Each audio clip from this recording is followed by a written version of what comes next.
Hello, everyone. Am I audible? Yes. Okay. So before the round starts, quick roll call to every teams and judges in this round. Hasanuddin in opening government, are you here? Yes, we are here. Thank you. Parahyangan in opening opposition. Complete. Great. ITB in Here. cool. Last but not least, Surabaya in CO. We're here. Wonderful. And for the panel judges roll call, Kak Fikri. Yes, I'm here. Thank you. Aziza.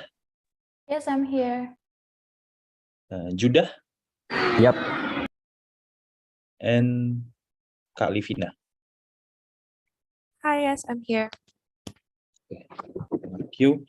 Before the debate starts, just a reminder that because this room will be live streamed, please always turn your camera on for the debaters. When you want to give your speech, please turn it on. And for the judges, if you want to introduce yourself later, please also turn your camera on. For the debaters, no need to turn on your camera if you have internet connection problem, or if you want to give your POI, because I'm afraid it will take too long before you actually give your POI. So yeah. And hello everyone, my name is Hudi. I'm going to be the chair of this open quarterfinal round, which what I thought it would be very amazing. I don't have any specific gender pronoun. And I'm going to let my panels to introduce themselves. So Kak Fikri. Hi, everyone. I'm Fikri Sumarto. No preferred noun. Alumni of UI. Good luck for this round. Okay, thank you. Aziza, you want to introduce yourself? Hello, everyone. My name is Aziza. Good luck for this round.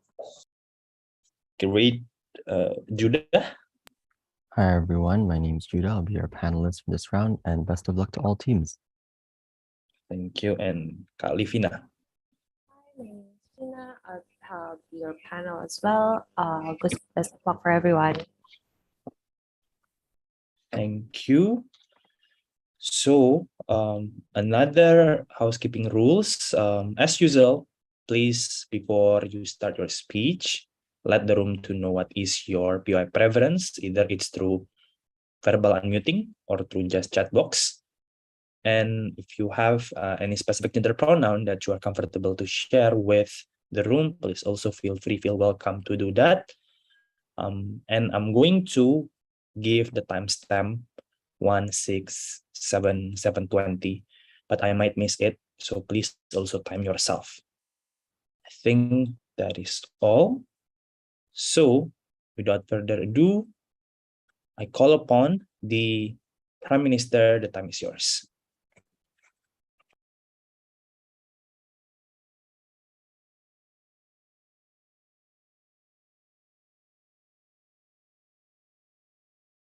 Am I audible? There is an echo. Check. Am I audible? Mute. Am I audible? Yes, now it's good. Okay. Preferred method of POI, please through chat box, or you can use your raise hand feature. Okay.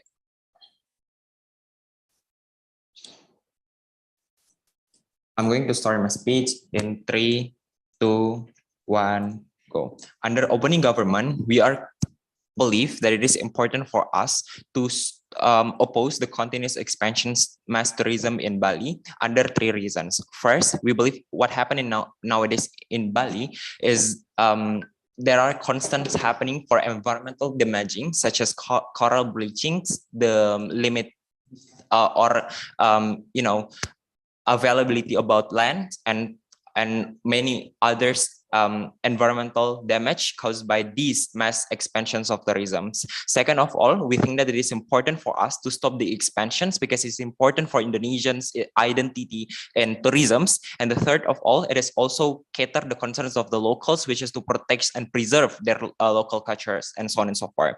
Our stance to oppose these continuous expansions is not to say Bali anymore as our main destinations. It's not the case. What we are going to proceed under opening government, we want to distributing the potentials of tourism's potentials that exist in Indonesians nowadays, because it is also in line with the objective of Kementerian Pariwisata nowadays to set 7 futures Bali in 2030. It is important to have these interests to be catered, and it is the time and it is the momentum for us to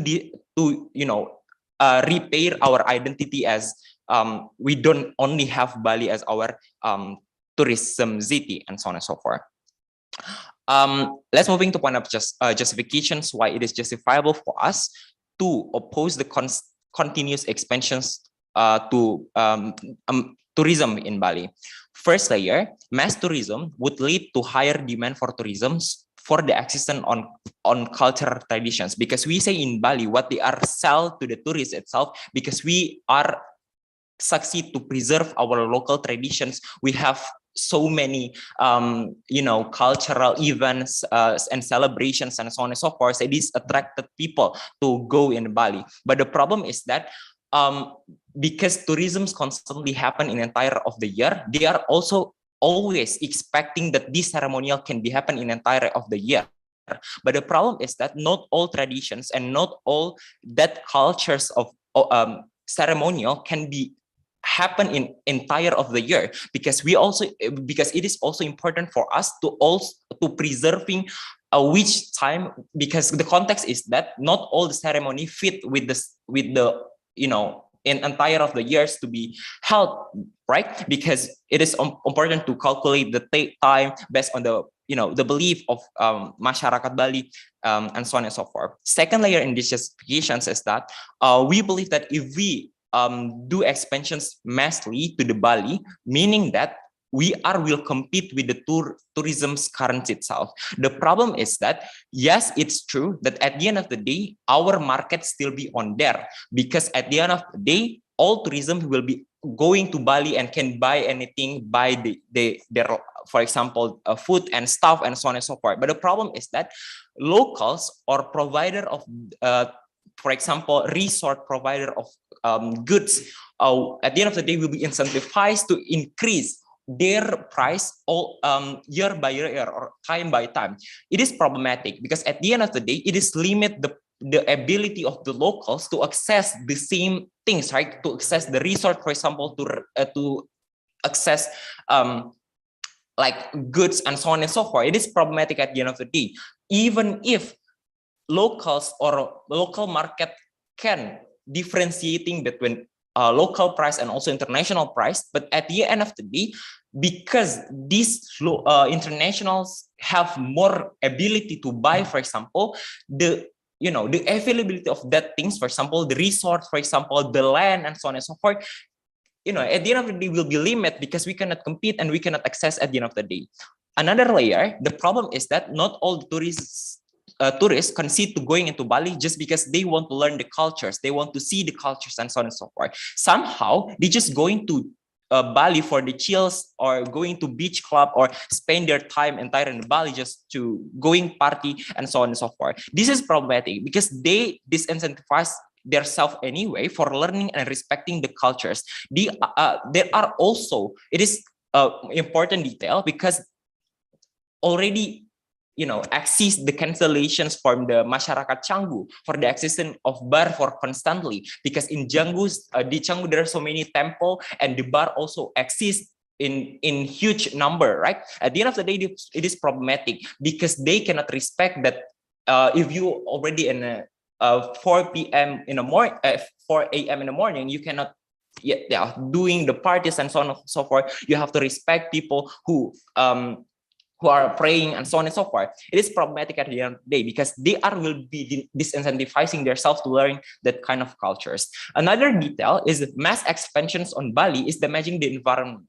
In nowadays, we cannot deny the fact that coral bleaching exists, the extensions of so many just because the extensions of so many people going to diving in the beach, building existence in very near place from the beach, for example, and also the limitations of land availability for the locals itself, just because the investor can access easily for the land in the Bali, just because in the name of they want to invest it, they want to like empowering the Bali and so on and so forth. But the problem is that the locals itself will be limited to access this kind of things. How the sun, for example, how our next generations can access this kind of things in the futures if we like encouraging mass expansions to the Bali.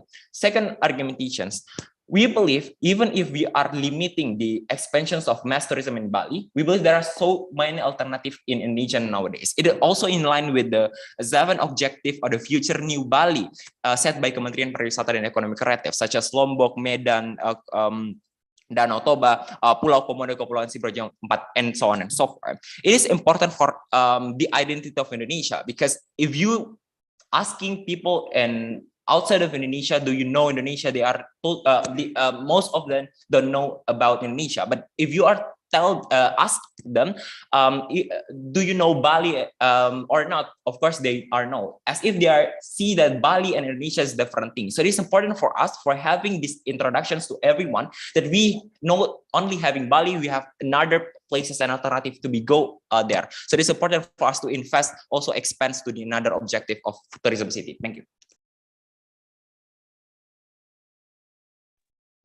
Thank you, Prime Minister, for the fine speech. Now I call upon Leader of Opposition. The time is yours.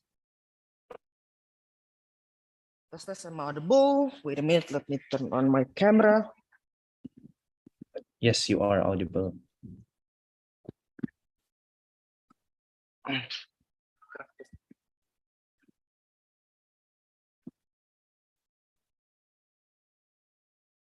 Check, am I visible? No?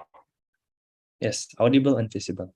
Okay, thank you. I don't necessarily have any gender pronoun preference, but please do call me LO. If you have any POI, open your microphone. Probably not going to look at the chat. If I have connection issue or anything, just please call out so I can fix it quickly. Okay, let me set my paper.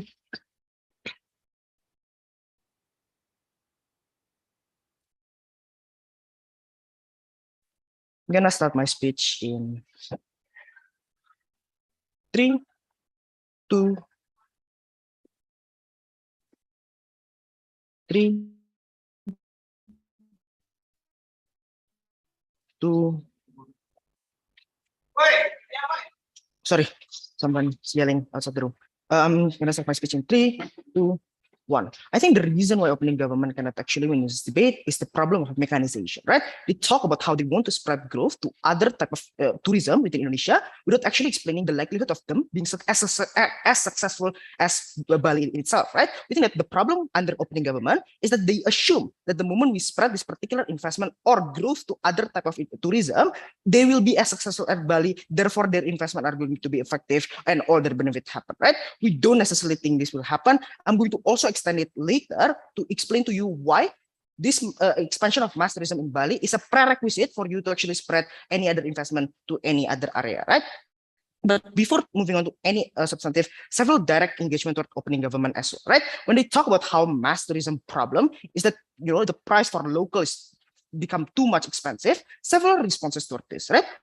One, when we're talking about jacking up prices, this is being done by the local itself, right? For them to actually gain more benefit. It's not necessarily meant that, you know, their necessity become expensive. They just buy cheap product from Java, for example, and sell it much more expensively in Bali, right? This is what's happening. But even if the price is being jacked, for example, what being jacked up is not necessarily essential product like beras or, you know, milk and etc. Right? We're talking about soda or beer or this particular amenities that is very exclusively going to be bought by the tourist itself. Therefore, we don't necessarily think that this particular harm exists under opening government, right? But moreover, when they talk about how, there is a problem in where tourists come and only to chill and relax. Dude, this is literally what tourism really is about, right? For people to actually enjoy that particular place, no matter what style that they choose to do it, right? Yeah, sure. You want to actually promote cultural tourism, but it doesn't necessarily mean that normal tourism like relaxing and partying doesn't necessarily have benefit for the particular region.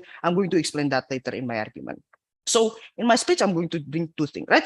One, I'm going to explain to you why this particular mass expansion of mass tourism can actually be sustainable and can only be achieved when you actively take up active role in supporting this particular expansion. But secondly, on the benefit of mass tourism in itself, right? But before moving on, several frameworks. One, when we're talking about mass tourism, we're talking about the existence of infrastructure, continuous publication of that particular area, and also expansion of tourist-specific amenities. And continuous mean that we are going to have a structured and steady flow of investment. Therefore, there's going to be an extensive plan on how you're going to actually use this investment, and also you're going to have long-term benefit in mind, right?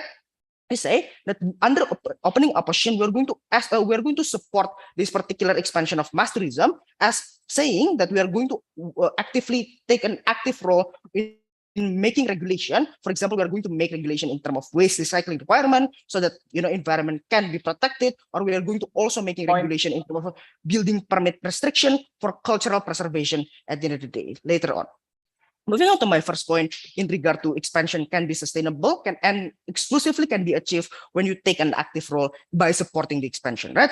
Three layers of explanation. One, when you're talking about this particular sustainability in terms of tourism, we say that there is already an inherent incentive for sustainability, not only for the locals, but also the government and the investor, right? We think that tourism is the main source of revenue of that particular region in Bali, right? We're talking about food, crafts, and service who is heavily dependent on tourists coming to that particular island in itself, right? We think that locals and local government and also investor to a certain extent know the importance of keeping this particular island alive, right? We're talking about nature and culture that is being the main focus of Bali cultural tourism and etc. Right? We think that this already have a precedence of sustainable tourism, right? We see Bali has a lot of regulation regarding is keeping building height below a certain level for cultural preservation, etc., on how certain building permits are not allowed if it's going to actually destroy environment. We think that this particular sustainable tourism already exists, and we need to actually support this particular thing, right? But moreover, people will take an active role to prevent exploitative behavior from bad investor at the end of the day, because now you're actually invested in making sure that this particular tourism actually still alive in the future. But moreover, third layer of explanation, right? When we're actually comparing to how does it's going to look like under opening government, the moment you actually oppose it, the delta is the moment you actually oppose this particular mass expansion of mass tourism, you have nothing to do with it anymore, right? You are no longer going to take an active role. You cannot actually see the inner working of the tourism in itself. Therefore, you do not have the power to go against exploitative nature of investment. Comparatively, under our side of the house, the moment you support, you take an active role, you're going to create a lot more discussion between investor and local individual for them to actually understand and make an agreement to how best develop this particular area to be sustainable at the end of the day, right? Before moving on, yes, CG. Yeah. Isn't the exact argument about corporation will exploit the local is literally what will happen in your side, because you are attracting that investor to come? Yeah, attracting investor doesn't necessarily mean that we're just saying that here is the land and you can do whatever with it, right? We have regulation and we say that we can actually strengthen the regulation in itself, and especially with the analysis that even investor to a certain extent will understand the moment they destroy the cultural heritage and the environmental aspect of this particular island, you're going to lose all of investment anyway. So it's not the incentive of them for them to actually destroy this particular environment and be not sustainable, right? Moving on to my second point in terms of benefit of mass tourism, right? This is going to directly engage with opening government when they talk about how tourists is slacking off in Bali and etc. is actually harmful. No, because when we say benefit of mass tourism, there is going to be one sector that is very much prominent. There is economical benefit where the moment you actually attract a lot more attention toward Bali, you're going to actually have a lot of trickle-down effect in which tourists are going to be to buy a lot of craft, a lot of food that is being produced by local individual. Therefore, it's totally fine that tourists can only want to come to Bali to relax and party because they need to eat anyway, right? But moreover, when we're talking about the area of influence on how you want to spread growth, we agree that eventually Bali will run out of things to develop, and it's okay because it's an incentive to make new tourism in other places to be still big, right? It helps push development to other area around Bali or around Indonesia. Why is it exclusive? First, you need first to have an icon that Indonesia is a good place for tourism in itself, therefore gaining region recognition. But secondly, you need a precedence of success to make it lucrative for investor to actually go to Indonesia and see that it can be successful, that there's already an example of how mass tourism can be successful in Indonesia. Therefore, they are going to invest to other place. I'm very, very proud to oppose. Thank you. Thank you, Leader of Opposition, for the fine speech. Now I call upon Deputy Prime Minister. The time is yours.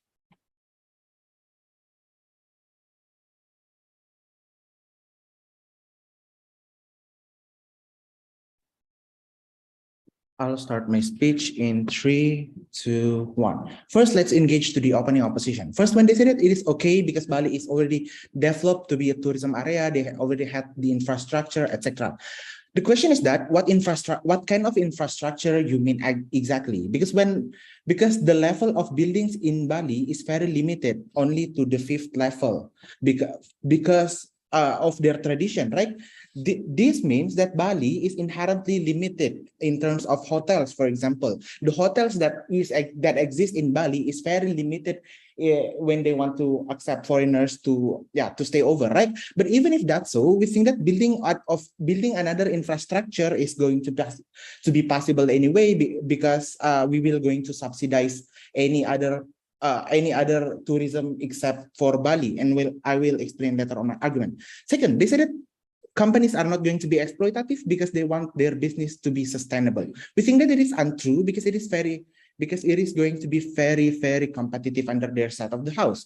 Knowing the fact that Bali is limited to the 5th level buildings only, therefore there is an inherent need to do deforestation, to do reclamation, right? Because the level of building is simply limited. But even if they don't want to be exploitative, it is still going to be bad for foreign Balinese people, for local Balinese people, and I'll explain later on my argument. Moving on to my argument, why then mass tourism in Bali is inherently bad for Indonesia and Bali? Because we think that it is not going to create a sustainable tourism industry.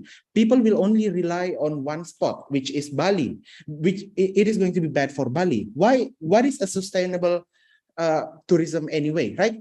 It is a tourism that is being done without extensive capitalization action like reclamation, huge deforestation, etc. And B, being done without any heavy dependency on one place only. So let's say that one place is ruined, we as Indonesia still have another place as a tourism spot, that it is going to not exist under the side of the house. Why it is bad? Because when there is mass capitalization, there is going to be mass deforestation, mass bleaching of corals, mass reclamation, because all companies want to attract the most tourists. Meanwhile, the level of building that can exist in Bali is very limited. They cannot build a 10-level building, right? Therefore, the only way they can attract more tourists is by expanding the land their land by doing deforestation, by doing this kind of reclamation. Why is exclusive in Bali, right? Because that kind of tradition means that because in the long run, the beach quality is going to be down. Scarcity of land is going to be happen. Why is it bad? Because Bali is going to be ruined. When it is going to be ruined, people won't visit Bali anymore. Before that, yes, Parahyangan.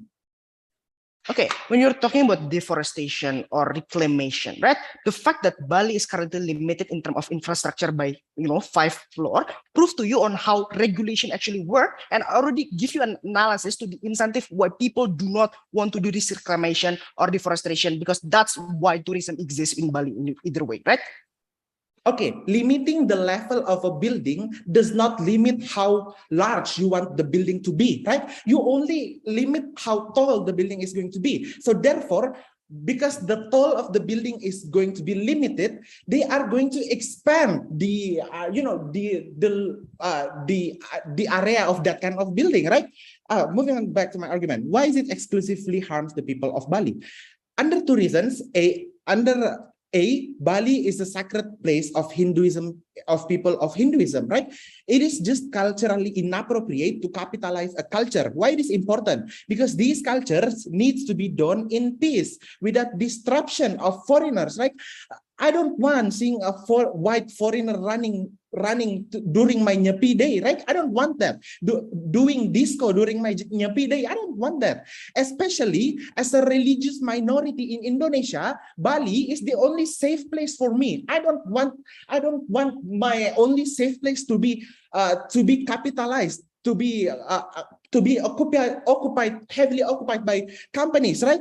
This is a direct attack to opening oppositions, right? Okay, you cannot, right? So B, on economic level, why it is going to be harmful? Because there is going to be far level of purchasing power. If there are foreigners, company will increase the price because they want more profit. They see huge purchasing power from these kind of foreigners, right? In a basic supply and demand theory, there will be an excess in demand. Therefore, there is going to be higher price that is not affordable for local people. Only those who had money, who can afford properties, like, because these kind of foreigners had these kind of currency advantages, right?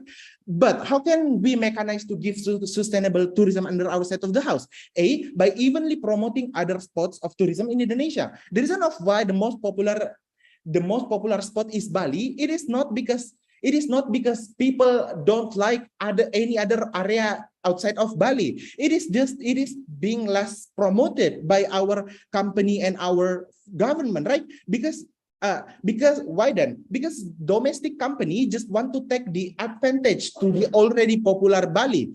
They don't want to give more investment to promote any other place in Indonesia, right? It costs them more. So as the solvency, as government, we want to give them subsidy if they want to promote any other place outside of Bali, right? But B, it is not what we don't, right? It is not that we don't have any other place to visit. We had one of the biggest coastline in the world, right? Opening opposition cannot say that, oh, we don't have any other places. We have Pantai Losari, we have any other kind of places, right? Even if there is going to be deforestation in other places in Indonesia, I think that it is still okay because the damage is still bearable. It is not going to destroy one sacred place for my religious minority, right? At least under our side of the house, right? But why then, even if we lose some sort of tourism, it is still going to be okay, because at least those who will visit Bali is those who is going to appreciate our culture. But at worst case, it is still okay because the contribution of tourism to GDP is small anyway.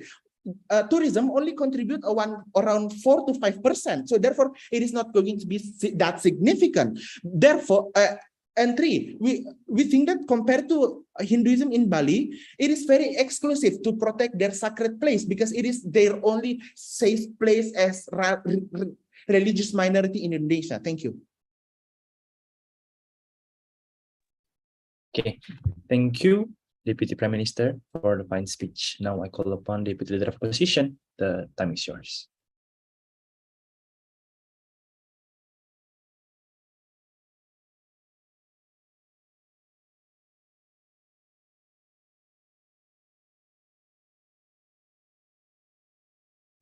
Check, am I audible and visible? Yes, you're both audible and visible. Wait, sorry.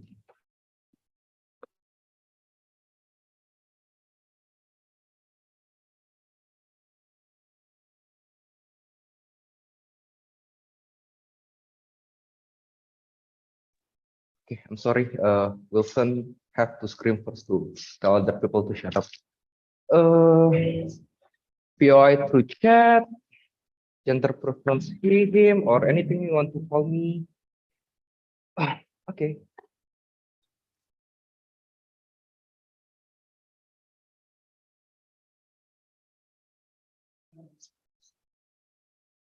Oh yeah, trigger warning. I'm not very. I think there will be a lot of mispronunciation of Balinese culture. I'm so sorry if there is a wrong spelling or other things. Thank you.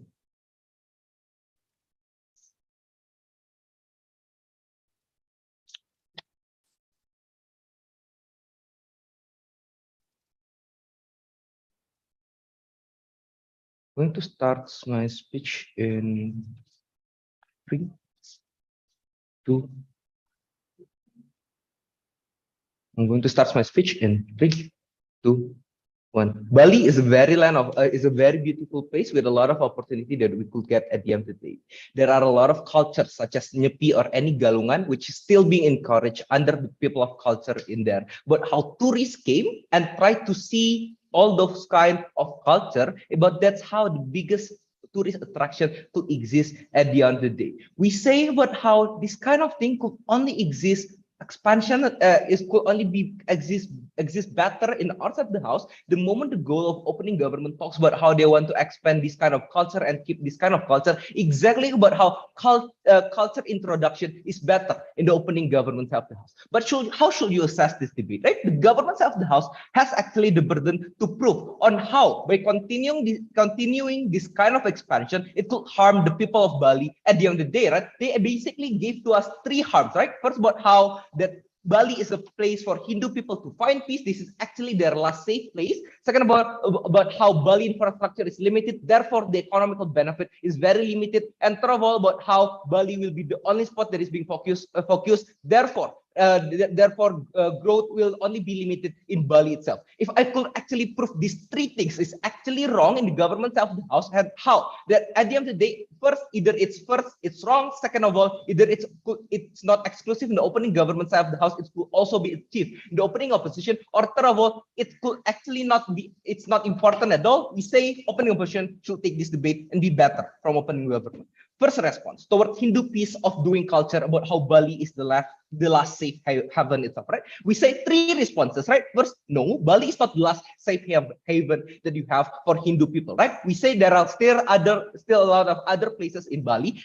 Does not mean because about how, for example, people goes to Bali, but the focus is still about how Denpasar or other places, right? There are still a lot of other like small cities where people still could do praying and other things. What is we say it still could be a safe haven for this place. But even if let's assume about how that even all of those places are invaded by this kind of tourists, right? The exact reason about how these tourists came to actually see this kind of culture is the exact reason they will never oppose this kind of thing and destroy the culture that exists, because they wanted to know and wanted to see by themselves. Exactly, this is the kind of attraction that Bali have towards its tourists. We say these tourists will actually be the one who protect also this kind of culture and try to care about this kind of culture at the very least, right? We say we already have a designated place, for example, such as Pura or other things, where it's a holy ground, a holy place where you should pray and it should not be attacked or should be confused by this kind of tourists. We say about how Bali is still a place, could still be a sacred place for Hindu people, but at the same time still be a perfect tourist attraction for other people. Before I continue, yes, Hans. Yeah, I don't understand what's the difference between our side, which is the status quo, and continuous expansion of mass tourism, because all your benefit is basically status quo.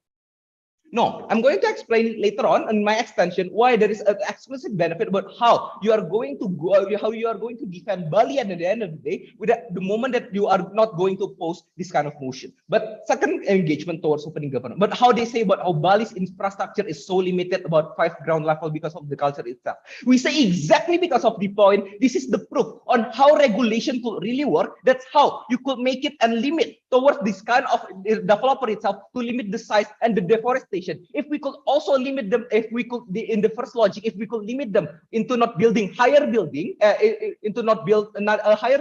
therefore we could limit them to not do a deforestation that is harm towards Bali itself. Sure, let's take the Bali, but how at the end of the day deforestation could actually happen, right? We say it's an inevitable harm, but at the end of the day, at the very least, we could do a regrowth or a ruralization to regrow this kind of trees, but how forest could still be kept in outside the house.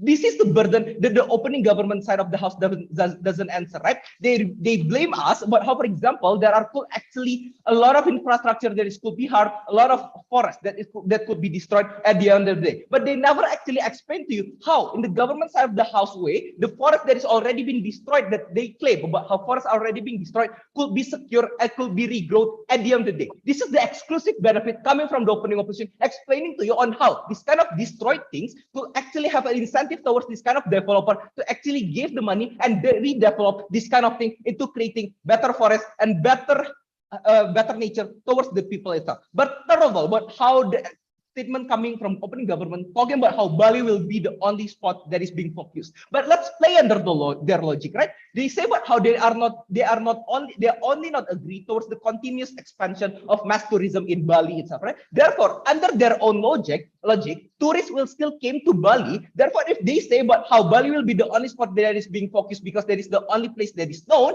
we say the same thing will still happen in your side of the house. We say why Bali will not be the only spot that is being focused in the opening opposition. Exactly the moment about how, for example, there are a lot of tourists because there are some introvert people that doesn't want to go into a huge crowded place. They will find another place that is exactly as beautiful as Bali. For example, they can go to Toba or other place or NTT or other place, and they will see about how, oh, this is also beautiful thing. And that is exactly how we introduce by first selling the name of Bali, rather than in the opening government that doesn't dare to take the burden explaining about how the international community doesn't really know Indonesia, but they know Bali. How could we utilize the name of Bali? This is exactly the exclusivity coming from the opening opposition, using this exclusivity name of Bali, but how we are trying to engage and reintroduce them to other places. But they also say about how exactly because about how this Bali will be highly focused, the competition is going too high. We say exactly because of this point, investors will want to diversify and find a greener field that is cheaper to redevelop. That's how we are going to reintroduce this kind of thing and make a better competition at the end of the day about how we push investment to other places and create a better growth at the end of the day.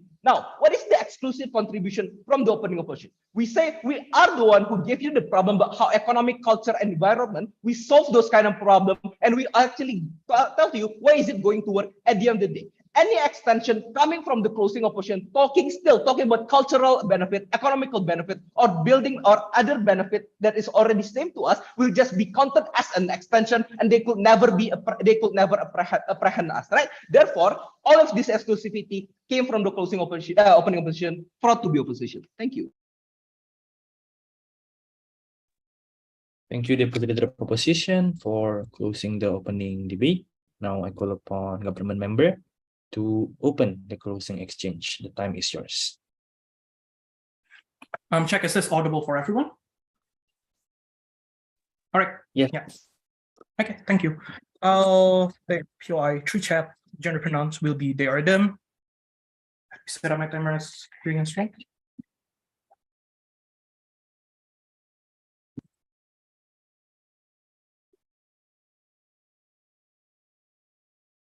Right. I'll start my speech in 3, 2, 1. 4 points of clarification. Firstly, this is not a debate about tourism is good or bad. All OG or even OO argument is about why tourism is bad and why tourism is good.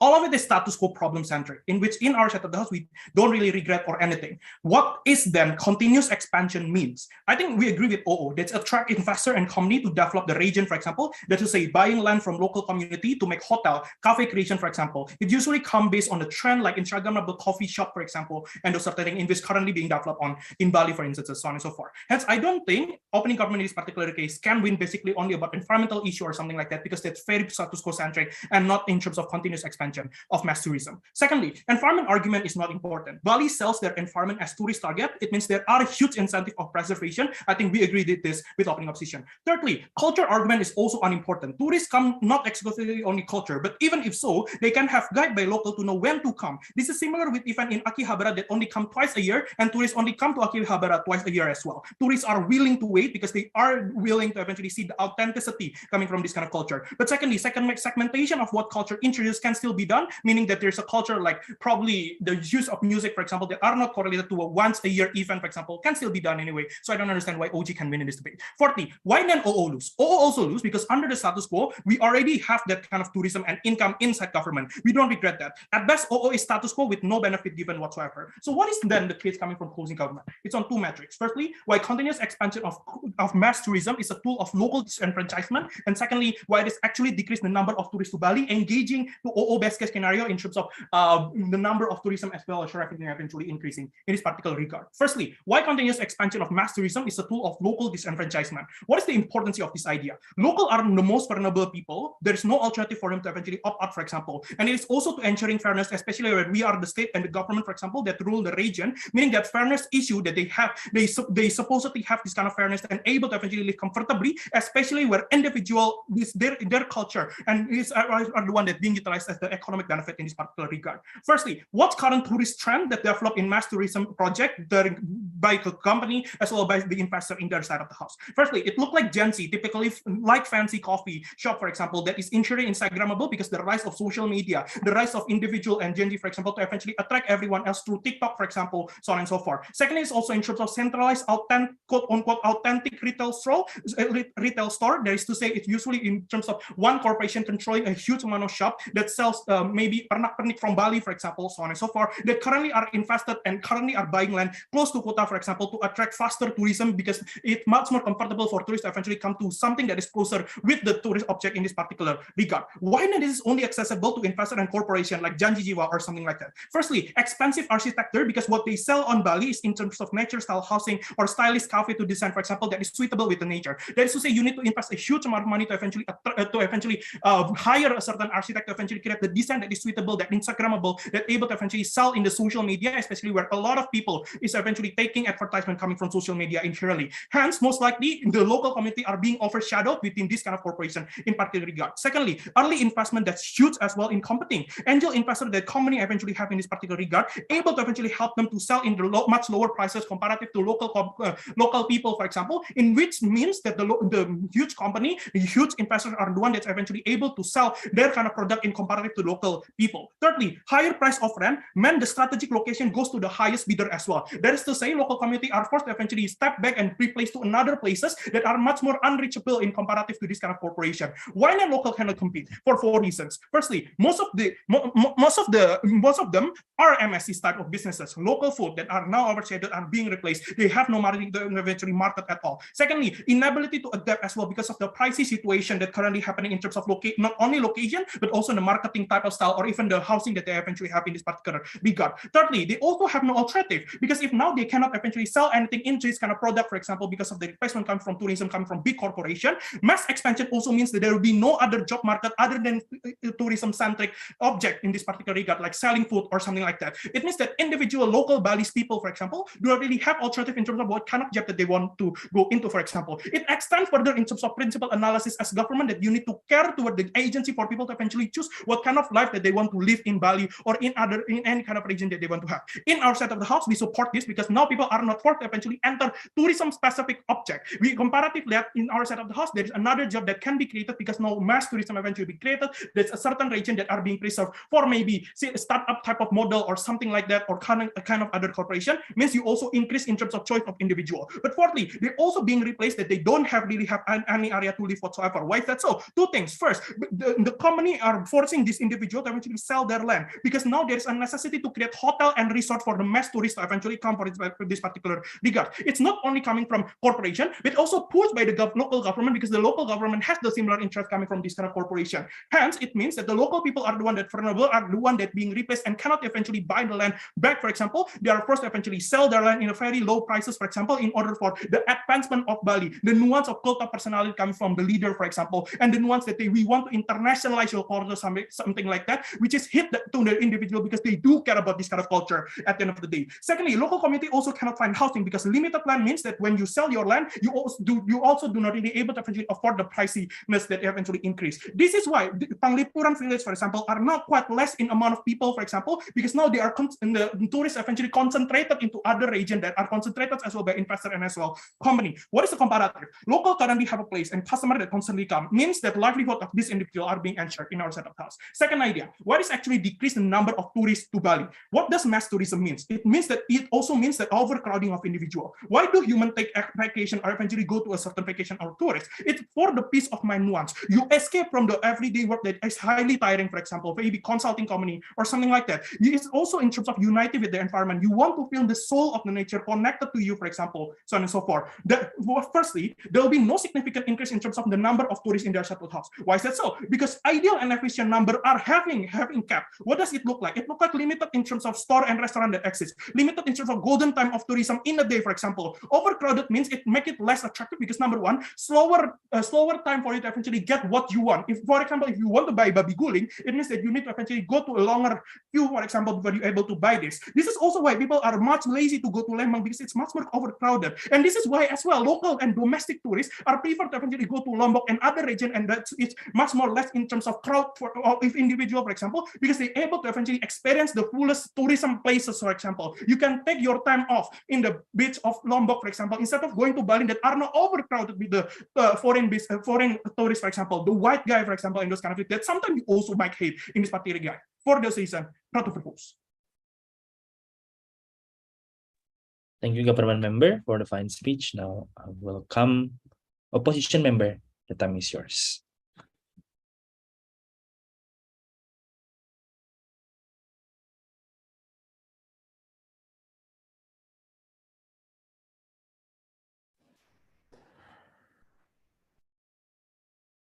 Okay, hope I'm audible. Yes.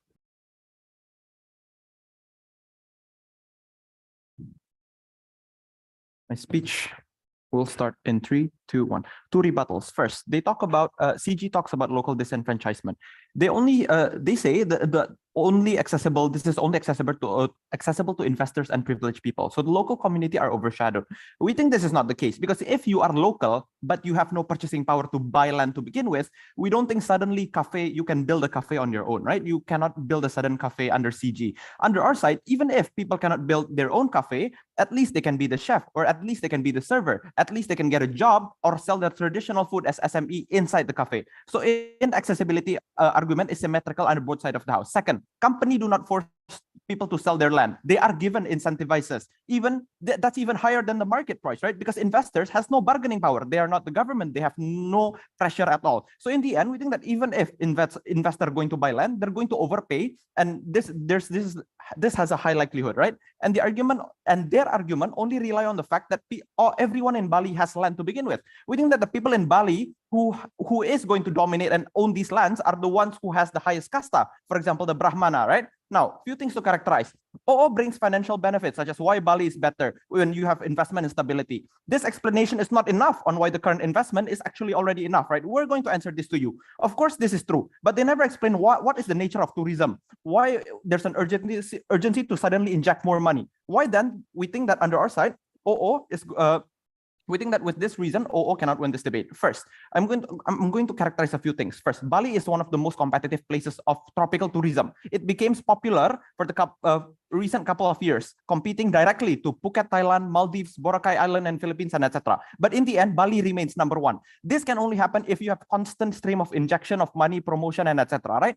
We think that even with the post-COVID situation, these tourism places are also rising up. They're trying to compete with Bali. People have to make the choice with so many different tropical tourism destination. That is why our main goal is then to keep making Bali the #1 tropical tourism destination in Indonesia, because you already have the momentum. All you need to do is keep injecting money, keep making new places for villas for people to rent, to live in, and etc. This is why we think the current status quo development, it's not enough, right? It will never be enough. Second, we think that tourism is an unpredictable sector. This means that continuous investment needs to be done in terms of infrastructure, promotion, socializing, program, and etc. There will always be a new spot or a new trend. So if Bali cannot keep up, such as evolving and building new places, like right now, they already have a crypto cafe or crypto hub in Bali. This attracts newer types of investors. This can only happen if you have that continuous expansion, right? Now, what is this continuous expansion going to look like? Under our side, we're going to expand our airport. We're going to bring more routes, flight routes directly going to Bali. Second, we're also going to give easier access for investment and developments of hotel, resort, theme parks and etc. But no, we are also giving easier access for tourism, for people to enter, to have a working visa, to stay in Bali for 6 months, for example. They're able to rent houses more easily. They're able to buy motorcycles and etc. with easier access. Before going to my case, I'm going to explain to you what is the prerequisite of a sustainable tourism. You need people with purchasing Sorry, power could you who stop have your big money. speech? Zudi dropped off the call. Zudi dropped, yeah, okay, but yeah. We'll just wait a second until Zudi comes back.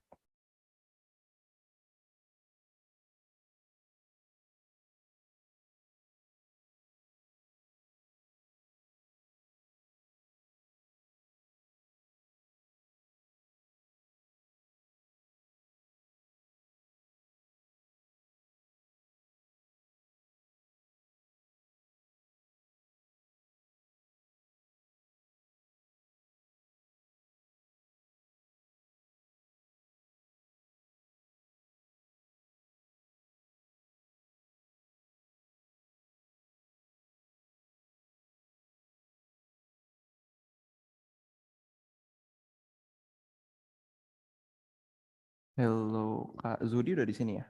Tadi which minute did you drop out from? Or which Okay. part? So sorry, I'm kicked out from the Zoom. It was 2 minutes 20 seconds. 2 minutes and 1? Ini masih nge-lag ya. You're still lagging for me as well, Zudi.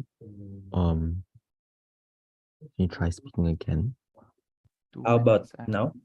Yeah, clear. 2 minutes and berapa second? 2 minutes and 20 seconds. 2 minutes 20 seconds. I have 5 minutes. The last thing that you said. Last that you said was about continuous infrastructure because we want to keep Bali number 1. Oh, okay, that's a bit far. Continuous infrastructure. Okay. Okay, now my speech ready, yeah?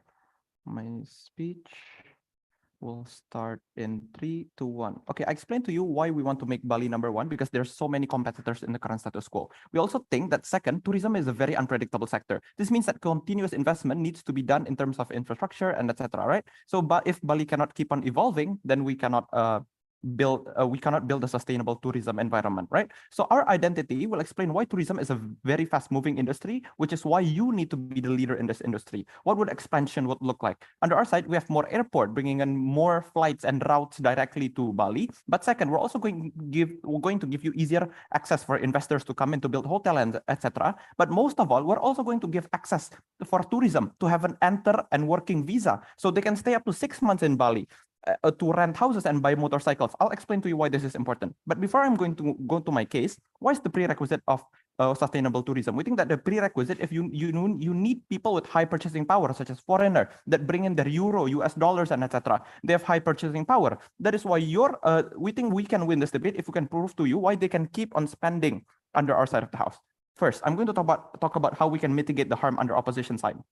We do agree that there's going to be conflict of culture, such as how you're modernizing Bali, but at the same time, you also want to keep the culture. First, we think that Bali has deep roots with its tradition. This will directly engage with OG's case. This has been also recognized by UNESCO. There's a local UMKM that supports proliferation and prolonging of traditions and culture. And we think that these are already recognized internationally. Second, we also have preservation of culture. This will directly flip with OG. Right now, there's the criminal justice system that's going to make sure that tourists stay in their place or they have to respect or they're going to be deported. Second, preservation happen if there's a demand to that culture to be expert to begin with, right? So people also come to Bali, they're going to have tour guides, then these tour guides are going to show them, right? And we say that, we also think that this is also going to create jobs for Balinese, especially with the high inflation. Third, we're going to talk about environmental problems that arise. We think that right now, the moment when you have more tourists, most generally is going to be more progressive anyways, if they come from Europe or United States, for example, right?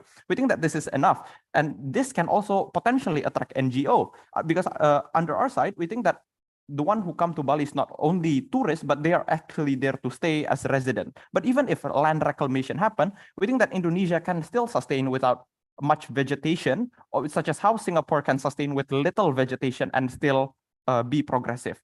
Fourth, let's talk about land availability. This is perfect, because this means that local can have a higher land price, especially with high demand for people to build clubs. And these investors bring in a lot of money, but they don't have much bargaining power. The one who have the bargaining power is the one who have the land, right? In which case, this is going to be the Balinese and the people who owns this land. So we think that in the end, even the UMKM or SME is going to be supported, because the moment when you have higher capacity of people to live, go on.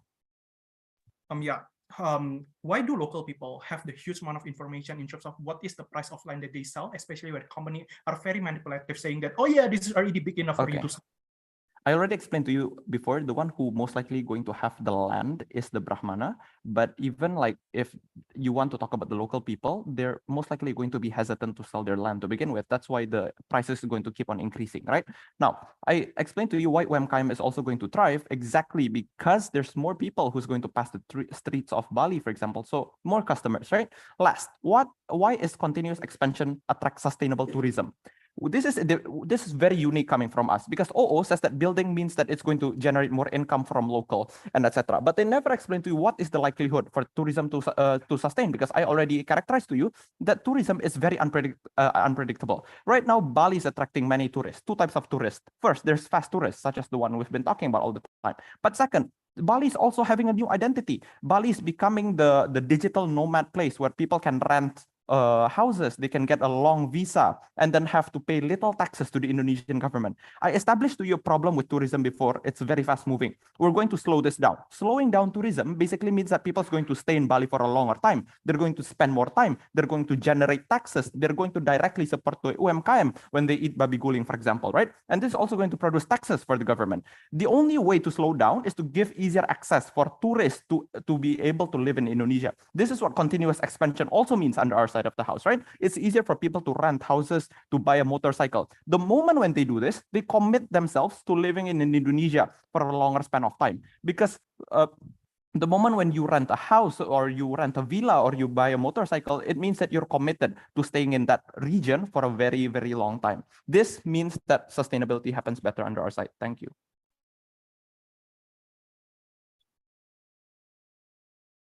Thank you, opposition member, for the fine speech. Now I call upon Government Whip. The time is yours.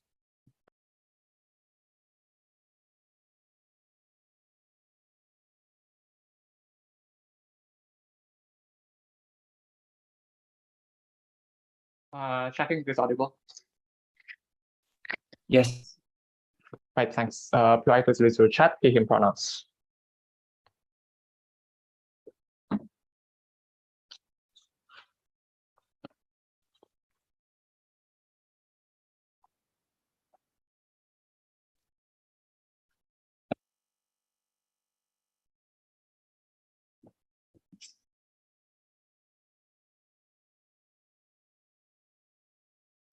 I'll start in 3, 2, 1. Opening half misses the nuance of the debate, which is to say that the expansion of mass, which is to say that they didn't explain this particular nuance of expansion of mass tourism.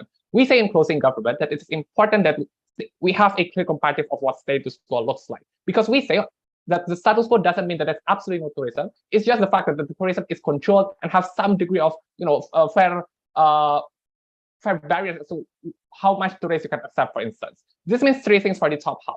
First, it means that opening opposition arguments about having no money at all cannot run, because we can still also have money. It is not important that this, locals become billionaires on our side of the house. It's important just they can survive. If there is some degree of tourists that's still willing to come and still willing to buy from the local businesses, I'm unclear as to why the benefit is exclusive. We will actually show that the money on even at the best case of opening opposition is actually going to go to the most privileged corporations and investors, and unlikely to trickle down to locals. Secondly, the clash on sacred place, therefore, becomes so irrelevant, because even in status quo, there exists a significant degree of tolerance between locals and tourists, for example. When, for instance, local tourists understand to not step onto the sasajian that is put onto the street, for example, or they don't go outside during Nyepi or during certain traditions that the Balinese hold true to themselves. This shows that the argument from opening government about culture isn't exclusive to that side of the house either. 3, Indonesian tourism argument is quite generic in the debate to say that I'm unclear as to why it necessitates Indonesia to have a mass tourism model, in a sense that even if without that particular promotion model, we think tourists already know Bali is a beautiful place. It's already famous for all its tradition and culture, and hence I'm unclear as to why that particular margin is important, given all the trade-off that we explained isn't worth it to take. Secondly, let's deal with closing opposition. They basically have two arguments. One, they have the argument of momentum. Second, they have the argument of land. First, let's talk about momentum. The first thing I want to point out about this argument of momentum was that this is very uncomparative to the issues of scale that we explained, right? Because yes, you may have as much expansion as possible, but the question is whether that expansion is comfortable for people to come in the first place. When the place gets too saturated, when there's too much tourists in one place, it is actually the moment when people are not interested to go into that place and becomes very hesitant to actually visit Bali one more time, for example, because they might not have a good time when they were visiting Bali when there is too much Chinese tourists coming to their particular place. But secondly, it is exactly because it is highly, highly unpredictable for like what they can see it is a very, very uncertain for you to invest a significant amount of money for something that is highly, highly volatile in the future. That is assuming one day there is a particular issue with how, the treatment towards tourists might not be very good, and then this creates a very bad publication for Bali. That is when literally the entire tourism industry might collapse in one night, right? Or for instance, during pandemic or large uncertainties in the world today, there is many factors that can make one certain tourism industry will fail eventually. This means that it's very unstrategic if you put all of your money into one basket, especially given that it actually might create disincentive for people to visit that place in the first place. The second argument they give in closing opposition was to suggest that people the land will give money to the people. The first thing is that their concession about Brahmana people, the only class that have land in Bali, shows how harmful this proposal is, right? Only a very privileged amount of people in Bali that can actually get the benefit, when the most vulnerable people who actually have absolutely no privilege within that particular community get absolutely left behind during the building process. But we would even posit to you and flip all of this logic that even if these are people who have certain knowledge, right? These are companies who have massive lobbying powers towards local governments, for example. These are massive corporations that have incentives to manipulate, for example, that have incentives to collaborate and to jack up to lower down prices as much as possible, because they collaborate and try to frame each other as this is a bargaining price that is acceptable for everyone. That is the type of action that companies already do constantly. And I think due to the incentives of government wants to make this a mass exploration, they trade off people's willingness to sell their land, and they're willing to force people to just sell their land because this is for the national identity, for the improvement of Bali overall. That is why manipulation comes in. Before I move on to the issue of economics, I take open opposition. Okay, in terms of state forcing individual, I don't necessarily think this is being explained quite well, especially when we know that the tourism in itself need its people to actually run to begin with, right? The government have the interest to make sure that their people are happy so the tourism can run. People will literally are arguing people have no choice if Bali is turned into a mass tourist places, right? They absolutely have no other places to work, like what Hans explained, which means that even if they are not happy, this is the only alternative they have in opening opposition. Let's talk about the economic argument. The premise in opening opposition was to say that investor will care about the sustainability of the business. The first thing I just want to posit is that oftentimes investors use very short-term strategy. This looks like inviting world-class DJ to their nightclubs in Bali, just what happened recently. The reason is because they want to utilize virality to grab as much people as possible, as quick as possible, to get to get a first mover advantage over their competitors. So it is actually not. Maybe they think that it is for the long term, but oftentimes the strategy is very short-term based in the sense that they want to claim as much as return of investment as possible. But even if you don't believe in that premise, I think precisely investors understood that the majority of people who visit Bali currently is foreigners and high economic class Indonesians and not locals. This is due to the prices that are oftentimes overly pricey for local tourists from Java, for example, to come to Bali in the first place. One, this means there is a massive tendency for investors to cater to the needs of this particular group of people. This means very fancy spots that is highly cafes that is highly Instagrammable, for example, nightclubs and beach clubs that is very expensive in their in the things that they sell. But secondly, this is oftentimes also jack up, even commodities like crafting, tickets to their cultural shows and whatnot. All of these things means that due to their mass tourism, it's likely that they would jack up these prices due to the amount of people that's likely to come. Why is locals then going to be overshadowed by this particular thing? One, this means that local businesses are going to fail. This just put on an example, there is only Krishna, for example, the only corporations that sell local crafts, for example, that is very famous in Bali, when overshadowing all other local craftsmen. Currently, their corporations didn't actually hire any workers. They use mass production of factories to print out their clothing, for example, that overshadow all local craftsmen in Bali. Opening opposition response was that, oh, but closing opposition say, but you can still be a waitress. This is simply uncomparative. You can still be a waitress on both sides of the house, but the control of this businesses comes also to the locals. So even if you are being a waitress, the owners of that business is also locals, which means that the money also comes to the locals. If it is invested from Jakarta or invested from a foreign country, it doesn't trickle down to Indonesia's government benefit whatsoever. It means also that the survivability of a lot of smaller businesses like local warungs is likely to fail on that side of the house, diminishing all of the economic benefits for a trade-off that isn't worth it. They make Bali a wasteland and call it peace, and for that reason, we'll propose. Thank you, Government Whip, for the fine speech. Now I call upon Opposition Whip to close the debate. The time is yours.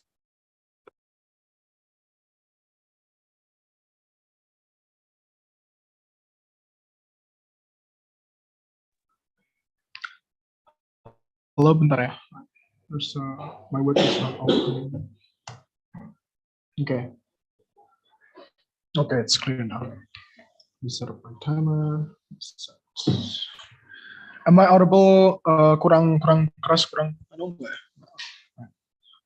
Going to start. Oh yeah, my preferences through chat. Jadi I'll open the chat now. Chat's opened. It's clear.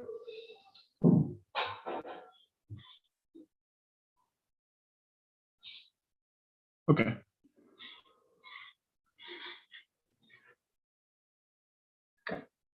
I'm going to start my speech in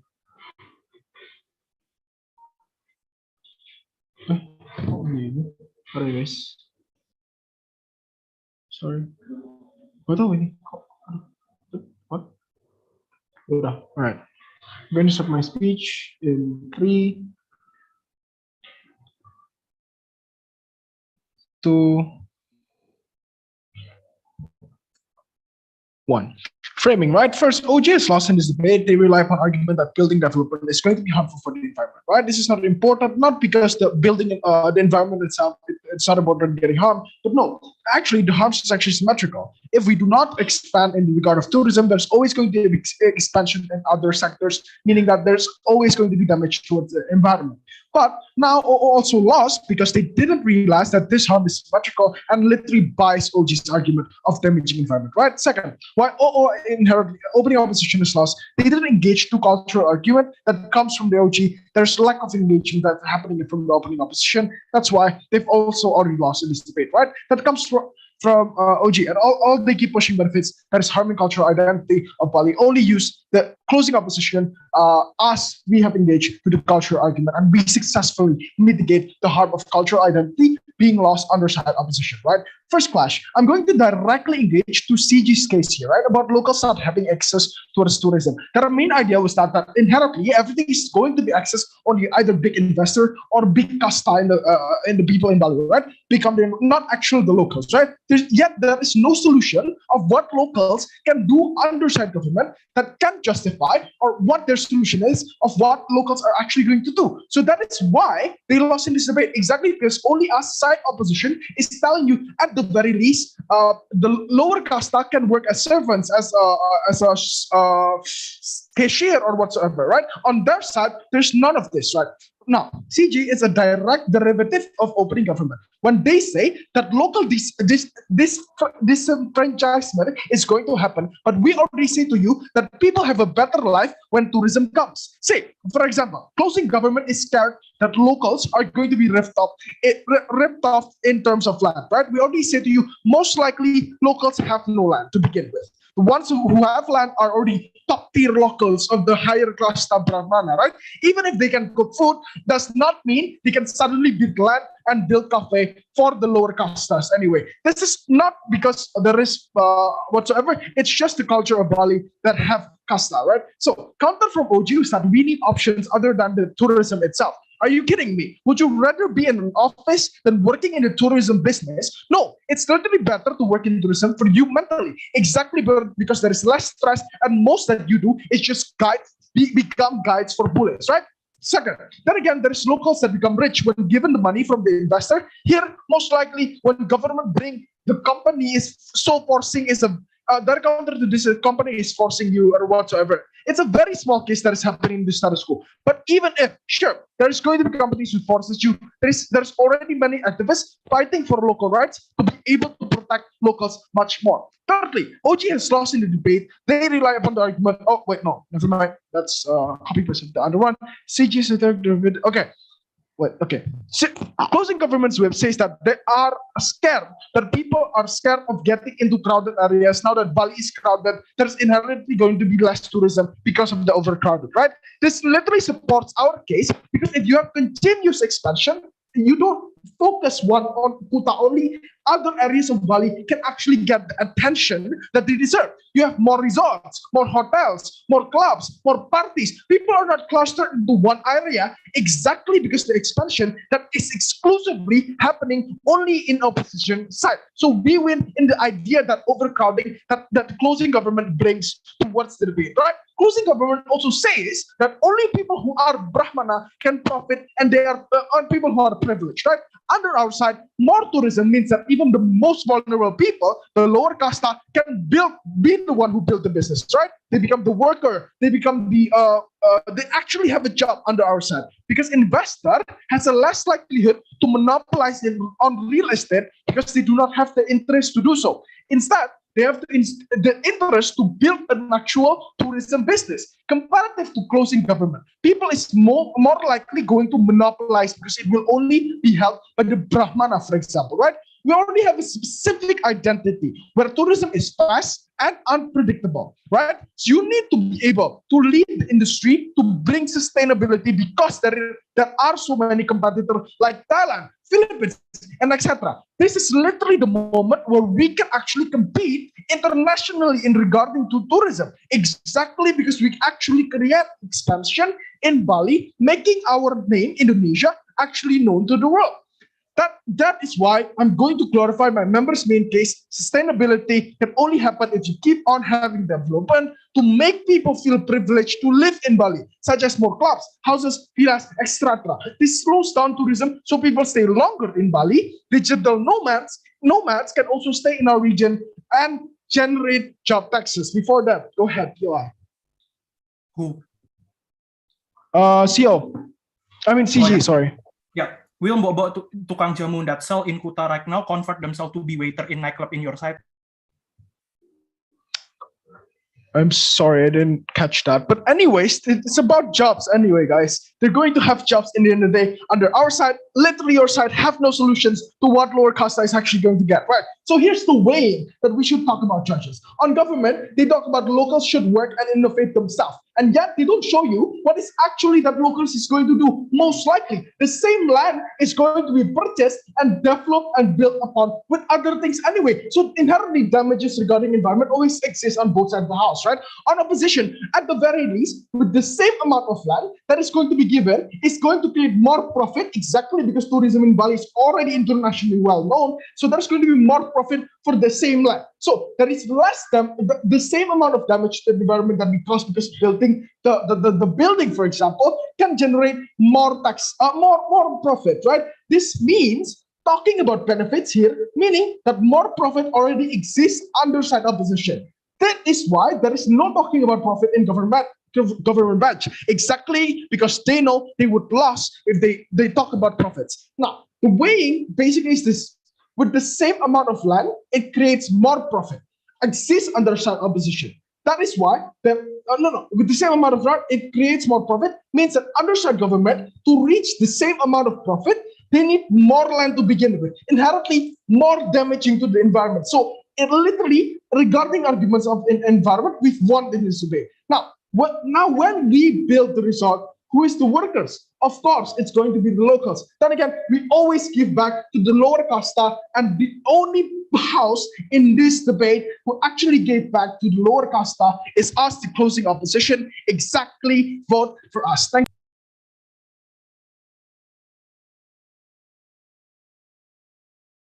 you.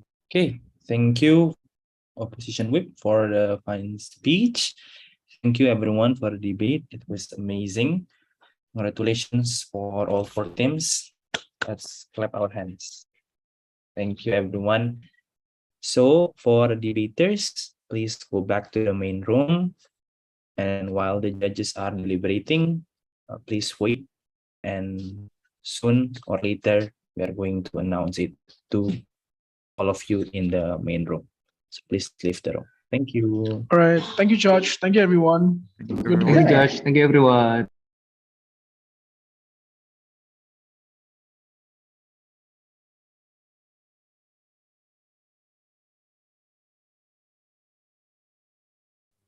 Ini live-nya belum mati kan ya? Iya, should we go to another room? Tapi aku nggak tahu cara bikin breakout room. Wait.